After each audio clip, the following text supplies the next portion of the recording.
Hi, everybody. Today we're talking about day 6 of the filming experience with the BBC filming the world's strictest parents that happened 10 years ago back in 2009. During this week, I'm joining you from the great outdoors and enjoying a little outside time this morning. I will say that we did end up taking James and Hannah to the mountains and stuff like that a couple of times. So it's definitely something that we do this time of year is spend time outside. So before I get started to day 6, just remember we have those support specials for you this whole week until day 8 is over, which is Monday. That's our last day. And that is $1 for the support group, so that you can ask your questions, hear me answer everybody else's questions, and also a discount on the upcoming Parenting Mastery. So it is an extreme discount. This is a live Parenting Mastery, a 3-day training, the quickest way to get husband and wife on the same page if you're married, and either way, to learn all of the teaching self-government system and to get ready to put it into your home. We also have a discount happening, a big discount on the implementation course, which is our online course. So take a look at some of those things. I'll put some links in the chat. All right, so on day 6, we started out like any other morning at the Peck family, and we did chores and had breakfast and stuff like that. As part of our chores, so James and Hannah did their chores as well. At this point, they were having no problem following instructions for the most part. So this time on chores, I said, we always do yard work every day as a family. Now, our family does hours and hours of yard work every day, especially this time of year. Yesterday, we did yard work together for about 3 hours. Today, we're not. We're taking the time off. But I told James and Hannah that we were going to do yard work for 15 minutes, and they were a little apprehensive about it. Because they hadn't done yard work before, I guess, or so they told me. Anyway, so we went out and we started looking at a few things. I remember we pulled some onions out of the ground because I said, let's harvest. And we had some onions ready to harvest. And they were like, ew, this is all covered with dirt. And I thought it was so funny because I thought, well, of course it's covered with dirt. It grows in the ground. But it just reminded me how out of touch we get in our society today, where everything's so conveniently provided at the store.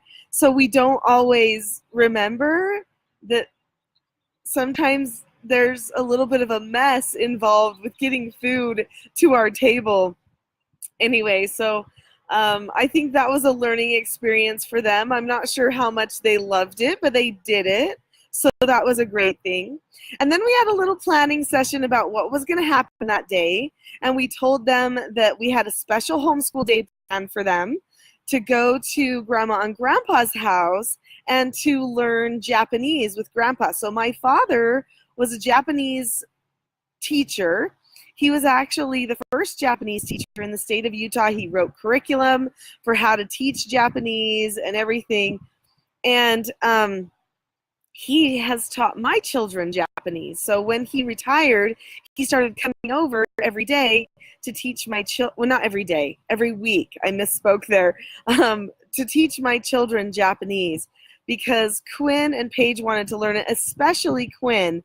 And it has turned out to be a great blessing in his life that he has learned Japanese. He ended up living there for a couple of years, doing a bunch of service work and stuff. And he really has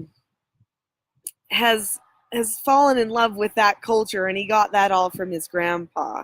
So anyway, at this time, we had James and Hannah go over to study Japanese with Grandpa for one of their homeschool lessons for the day.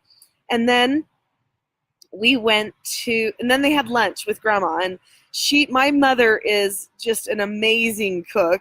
You'll know if you've ever gotten any of the cookbooks on my website, the Teaching Self-Government website. She has a whole set of cookbooks there, and she is amazing.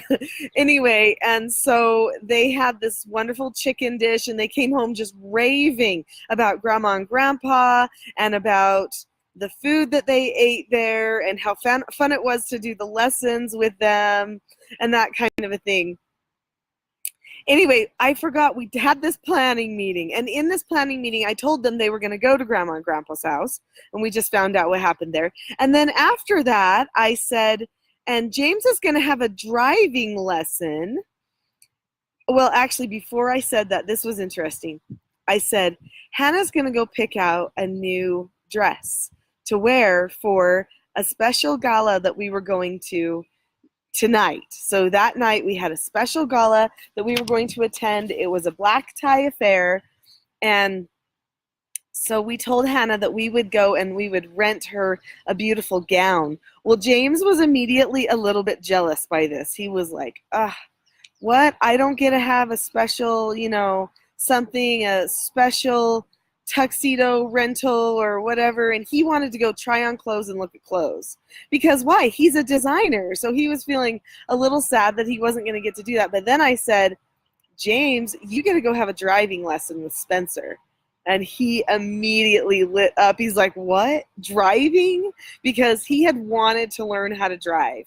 He was 17 years old, and that was one of his wishes.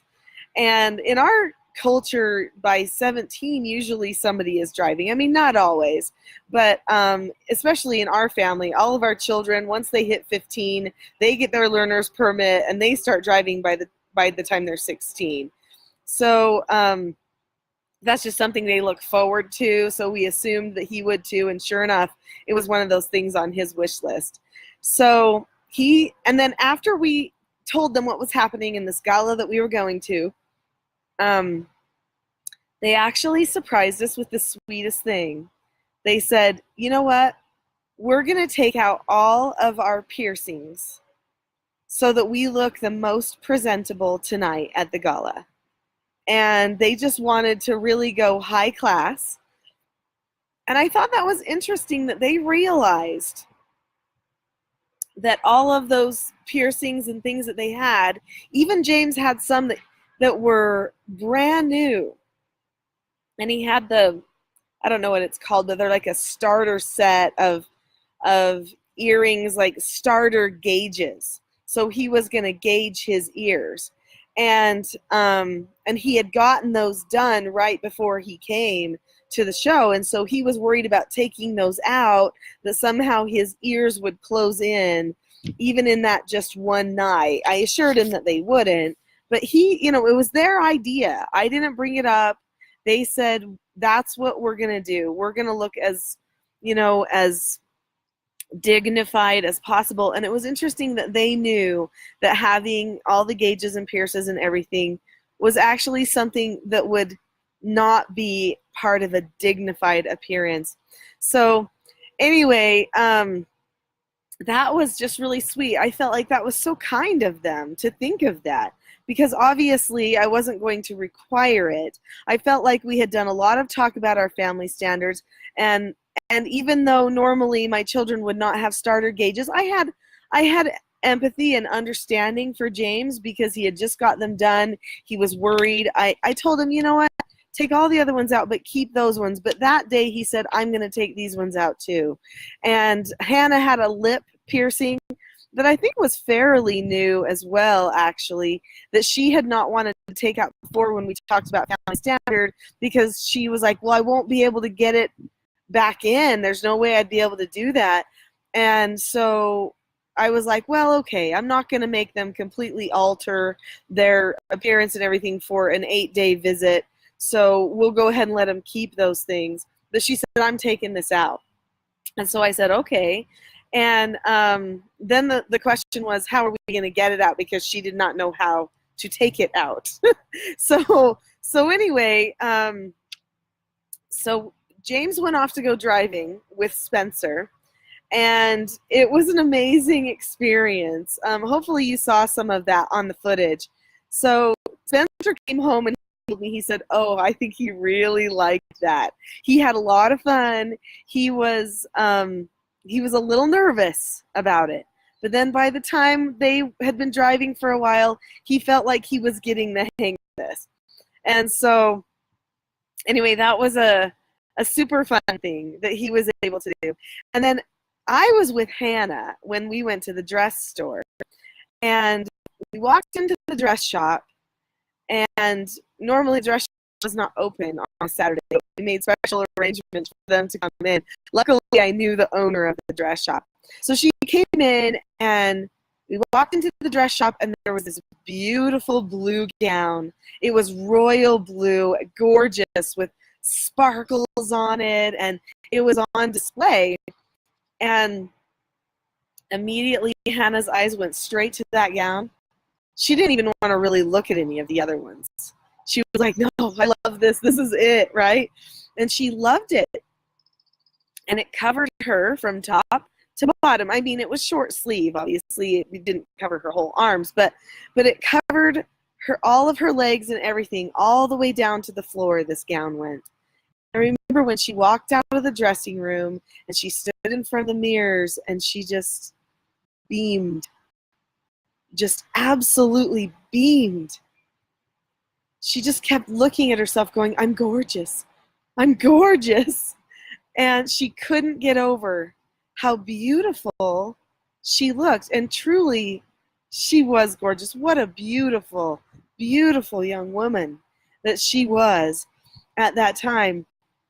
And so we got the blue dress. We had to. And we got some shoes. And we got a little tiara so that she could be a princess for the day. And we talked about being a princess. And she loved that idea. But I said, but it's not a princess on the outside. It's the inner princess, the princess that's on the inside. That's the part that you're showing to the world on the outside.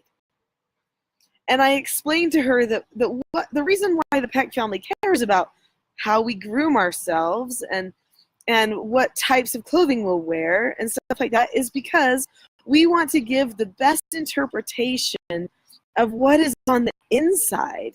It's not really so much about the outside, but we are all selling, I shouldn't even say selling, but representing ideas of who we truly are inside. And when we dress respectfully and behave respectfully on the outside, then people see that they should respect who we are on the inside too. She loved that idea. In fact, it was something that I don't know if she had really thought about before, but we had a great discussion about it. Well, so then we went to a tattoo parlor, which I've never been to a tattoo parlor, but we had to go to a tattoo parlor to get the piercing taken out of her lip because she couldn't get it out. I don't know if she had ever removed it, and so it was pretty solid in there. And so we went to the tattoo parlor. They removed it super quick. And she knew with removing it right then that she would not ever be able to put that back in because she didn't know how, and it wasn't going to happen. So that was a huge sacrifice that she made for that night to dress up beautiful and to show the person that she was on the inside. So James came home just beaming. And then we told him, okay, well, it's time to get ready to go to the gala. And then he started to get a little nervous to go to the gala.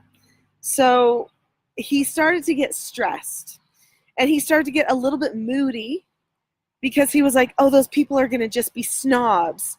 And so he was immediately, I guess, judging all of the people that he would meet. But that probably was because he hadn't necessarily associated with people from different walks of life and who did different things with their life than what he did with his life. So he just assumed, or maybe someone had told him years ago, that people who go to fancy events and dress up are somehow snobs, which wasn't the case at all, especially with this group of people that were going to be at this gala. They were so down to earth, wonderful, philanthropic people, yes, but incredibly charitable, kind, down to earth. But he didn't know that going in. And I think he was just worried that he wouldn't fit in, which is something that a lot of young people worry about and stress about. And I, understood that that's where he was coming from.